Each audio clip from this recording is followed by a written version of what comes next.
আল্লাহ বললেন ইব্রাহিম বয়স কত? সাইয়েদনা ইব্রাহিম বললেন 80 বছর। আল্লাহ বললেন নিজ হাতে নিজের সুন্নাতে খাতনা সেরে দাও। সহিহ বুখারীর বর্ণনা, ইখতাতানা সাইয়েদনা ইব্রাহিম আলাইহিস সালাম ওহু আবনু 80 সানা বিল কদুম। বুখারীর বর্ণনা, 80 বছর বয়সে কুঠার দিয়ে লজ্জাস্থানের সামনের চামড়াটা কেটে নিজ হাতে নিজের সুন্নাতে খাতনা সেরেছেন।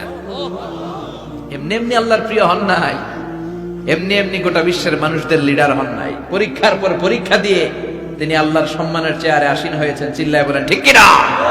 এজন্য আল্লাহ বললেন ওয়াইয বিতালা ইব্রাহিমা রাব্বুহু বিকালিমাতিন ফাআতাম্মাহুন্না ক্বালা ইন্নী জাঈলুকা লিন-নাসি ইমামা। ও নবী, স্মরণ করুন সেই সময়ের কথা যখন আমি আমার খলিল ইব্রাহিমকে অনেকগুলো পরীক্ষা নিয়েছিলাম, আর প্রতিটি পরীক্ষায় আমার খলিল সফলতার সাথে উত্তীর্ণ হয়েছিল। ফলাফল স্বরূপ আমি ইব্রাহিমকে জানিয়ে দিলাম, যাও ইব্রাহিম, গোটা বিশ্বের মানুষের জন্য তোমার নেতা বানাইয়া দিলাম। তিনি আমাদের নেতা, leader of the all human being on earth. পৃথিবীতে যারা আছে সবার নেতা। চিল্লা এখন ঠিক কিনা? এত বরকতের মানুষ, এত বরকতের ফ্যামিলি, ওনার ফ্যামিলি যেখানে তাকিয়েছে ওইখানে বরকত, যেখানে পা লেগেছে ওইটা বরকত। যেই মাটিতে হাত দিয়েছে মাটিটারে সোনা বানিয়ে দিয়েছে কে? সাইয়েদনা ইব্রাহিমের পা লেগেছিল একটা পাথরে, ওই পাথরটারে মুসল্লা বানিয়ে দিল কে? ওয়াত্তাখিযু মিন মাকামি ইব্রাহিমা মুসাল্লা। আল্লাহ বললেন ইব্রাহিমের দাঁড়ানোর জায়গার পাথরটারে তোমরা মুসল্লা বানিয়ে নাও। হজ করছেন কারা কারা দেখি? অথবা উমরা? আরো বাড়ছে উমরা করতে, মাশাআল্লাহ। যাদের হাত ওঠে নাই এরাও যেন আল্লাহ অতি শীঘ্রই হজ করতে পারে, উমরা করতে পারে। আরে কি বরকতের জায়গা! আল্লাহ বারবার নসিব করো তুমি। কি বরকতের জায়গা! প্রতিদিন 120টা রহমত নাজিল হয় এই কাবা ঘরকে কেন্দ্র করে। 60 লিত তাইফিন, 60টা রহমত যারা খালি তাওয়াফ করে। এই তাওয়াফের ইবাদতটা ওই জায়গা ছাড়া পৃথিবীর কোথাও করা যায়? কথা বলেন। এজন্য 60টা রহমত যারা তাইফিন তাওয়াফ করে। আর 40 লিল মুসাল্লিন, আর 40টা রহমত যারা কাবা ঘরে নামাজ পড়ে। 40 আর 60 100, বাকি রইল কয়টা? ওয়াল 20 লিন নাযিরিনা ইলাল কাবা। বাকি 20টা যারা তাওয়াফও করে না, সালাতও পড়ে না, খালি কাবা ঘরের দিকে তাকায় থাকে। কাবা ঘরের দিকে ফেল ফেল করে তাকায় থাকলো, আমলনামায় 20টা রহমত নাজিল করে কে? এত বরকতের ফ্যামিলি। সাইয়েদনা ইব্রাহিম সন্তান হলো ইসমাইল, স্ত্রীর নাম হাজার। 3 জনের ফ্যামিলি। চিল্লায় বলেন কয়জন? এই 3 জনের ফ্যামিলির এত বরকত, যেই জায়গায় হাত লেগেছে জায়গাটারে বরকতময় করেছে কে? যেখানে পা লেগেছে বরকত দিয়ে ভরে দিয়েছে কে? সাইয়েদনা ইব্রাহিম রাজমিস্ত্রিগিরি যখন করতেছিলেন, বানাতে বানাতে আর নাগাল পায় না। আল্লাহ বলে এই পাথরটার উপরে দাঁড়া। উনি দাঁড়ালেন। এবার যতটুকু উপরে ওঠা লাগে পাথরটা অটোমেটিক্যালি উপরে উঠে যায়, যতটুকু নামা লাগে অটোমেটিক্যালি নিচে নেমে যায়। পৃথিবীর কোন পাথরে আপনি ইচ্ছা মতো লাথি মারলে এখানে পায়ের দাগ পড়বে? সাইয়েদনা ইব্রাহিম ওখানে দাঁড়ানোর সাথে সাথে উনার ফুটপ্রিন্ট পাথরের মধ্যে লেগে যায়। কাবা ঘরের পাশে গোটা বিশ্বের মানুষের কাছে চিরম্লান করার জন্য, চিরস্মরণীয় করে রাখার জন্য কাবা ঘরের পাশে আল্লাহ পাথরটার স্থান দিয়েছেন। মাকাম ইব্রাহিম। বিশ্বনবী তাওয়াফ করার পরেই ওই জায়গায় 2 রাকাত নামাজ পড়তেন। আপনারাও যারা হজ উমরা করবেন, তাওয়াফ করার পরেই মাকাম ইব্রাহিমে 2 রাকাত সালাত করার সুন্নাত। তার মানে পা লাগছে, ওইটা হয়ে গেছে আমগো মুসাল্লা। সাইয়েদনা ইব্রাহিমের পা যেখানে লাগছে ওইটা আমাদের কি? সুবহানাল্লাহ কইবেন না? আর ওনার ছেলের পা যে জায়গায় লাগছে ওইটা হয়ে গেছে জমজমের কুয়া। ছোট্ট বাচ্চা ইসমাইলকে রেখে দিয়ে আমরা যারে বলি বিবি হাজেরা, আসলে হাদিসের ভাষায় হাজার, তিনি সাফা পাহাড় থেকে মারওয়া পাহাড়ে দিলেন দৌড়। কোথায় পানি? পানি নাই। মরুভূমির বালির মধ্যে সূর্যের তাপ যখন পড়ে যায়, মরিচিকার মতো ঝলসানির একটা দৃশ্য ভেসে ওঠে, মনে হয় সাগরের পানি, আসলে পানি নাকি। তিনি সাফায় যায়, যে দেখে পানি নাই। মারওয়াতে যায়, যে দেখে পানি নাই।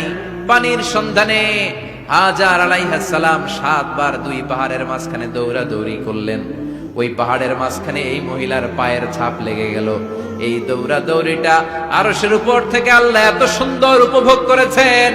আল্লাহর কাছে এই মহিলার দৌড়াদৌড়িটা এত ভালো লেগেছে, কিয়ামত পর্যন্ত সব হাজীদের জন্য এই জায়গায় দৌড়াদৌড়িটা আল্লাহ ওয়াজিব করে দিয়েছে। এই জায়গায় দৌড়াদৌড়ি না করলে হজ হবে না, উমরা হবে না। এই দৌড়াদৌড়িটা মহিলাটার স্যাক্রিফাইস, হৃদয়ের আবেগ আর ভালোবাসাটা আল্লাহর কাছে এত পছন্দনীয় হয়েছে, কিয়ামত পর্যন্ত আল্লাহ চান সবাই দৌড়াবে, আমি উপর থেকে দেখবো। ওয়াজিব করে দিলেন। যার পা যেই জায়গায় লাগছে খালি বরকত। হঠাৎ কলকল কলকল আওয়াজ শুনতে পেলেন, সাফা মারওয়া থেকে দৌড়ে আসলেন কাবার কাছে, এসে দেখলেন ফেলে রাখা দুধের বাচ্চা ইসমাইলের পায়ের ধাক্কায় জমিন থেকে পানি বের হতে শুরু করেছে। কলকল কলকল আওয়াজ। ওনারা আরবি ভাষা জানতেন না। সাইয়েদনা ইব্রাহিম, ইসমাইল, হাজার এরা সুরিয়ানি ভাষার মানুষ ছিলেন। সুরিয়ানি ভাষায় উনি বসে পানি যাতে মরুভূমির বালুতে লেগে শুকিয়ে না যায়, বালু দিয়ে বাদ দিতেছে। আমরা বাদ দেই না পানি আটকানোর জন্য? দেখেন নাই মনে হয়? দেখেন নাই? পানি আটকানোর জন্য বাদ দেই আমরা। হাজার এসে বালু দিয়ে বাদ দিতেছে নিজে নিজে, আর নিজের সুরিয়ানি ভাষায় বলতেছে জাম জাম, মানে থাম থাম, পানি যাইস না তুই। জাম মানে কেফ কেফ, স্টপ স্টপ, থাম থাম, আরে পানি চলে যাস না, থাম থাম। ওনার মুখ নিঃসৃত এই ঝাম ঝাম শব্দ দুইটা আল্লাহ এত পছন্দ হয়েছে, কিয়ামত পর্যন্ত আল্লাহ এই কুয়ার নাম ঝামঝামের কুয়া করে দিয়েছে। বরকত আর বরকত। ছেলেকে মিনার প্রান্তরে রেখে জবাইয়ের দৃশ্যটা আল্লাহর ভালো লেগেছে। কিয়ামত পর্যন্ত ঈদ উল আজহাতে সবাই আমরা প্রাণী শুইয়ে এরকম জবাই করব, এটা আল্লাহ ওয়াজিব করে দিয়েছে। তার মানে এমন ফ্যামিলি খালি বরকত আর বরকত।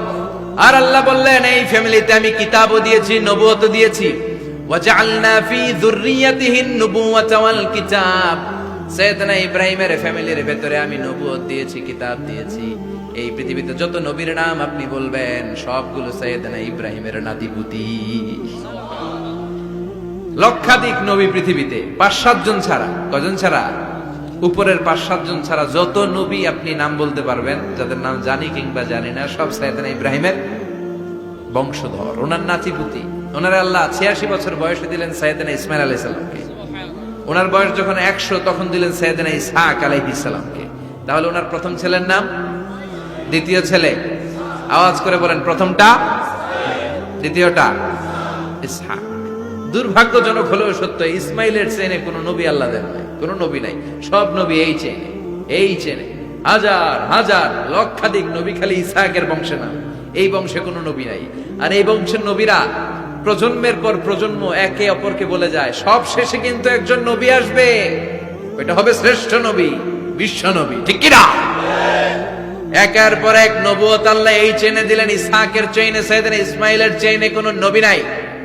এত নবী এখানে এসেছে, এরা ভেবেই নিয়েছে ওই যে শেষ নবী যেটা শ্রেষ্ঠ নবী, এটাও এখানেই আসবে। কিন্তু আস্তে আস্তে হাজার হাজার লক্ষাধিক নবী আল্লাহ এইখানে পাঠিয়ে সাইয়েদনা ঈসা আলাইহিস সালামের পরে আল্লাহ স্টপ মেরে দিলেন। স্টপ মেরে দিয়ে 570 বছর পরে শ্রেষ্ঠ নবীটারে আল্লাহ এই চেনে পাঠিয়ে দিলেন। এজন্য আমরা হচ্ছি বানি ইসমাইল। আমরা কি? বিশ্বনবী হচ্ছেন বানি ইসমাইল, বিশ্বনবী কি? আর এরা হচ্ছেন বানি Israil. Changing the leadership from বানি ইসরাইল টু বানি ইসমাইল। এজন্য অহংকারীদের পরিণাম শুভ হয় না। এরা নবী পেতে পেতে এই প্রজন্ম অহংকারী হয়ে উঠেছিল আর গালি দিচ্ছিল এই চেইনটা আটকুরা চেইন, নবী আসার দিক থেকে এই চেইনে কোনো নবী নাই, সব নবী এই চেইনে আমরা পাই, আর শ্রেষ্ঠ যে নবীটা আসবে সেটাও এই চেইনে আসবে। আল্লাহ কয় না, আমি খেলা উল্টায় দিব, সব নবী এখানে পাঠালেও শেষ নবী আমি এখানে পাঠাবো না। শেষ নবী আল্লাহ তাআলা সাইয়েদনা ইসমাইলের চেইনে পাঠিয়ে দিয়েছেন। চিৎকার করে পড়েন আল্লাহু আকবার।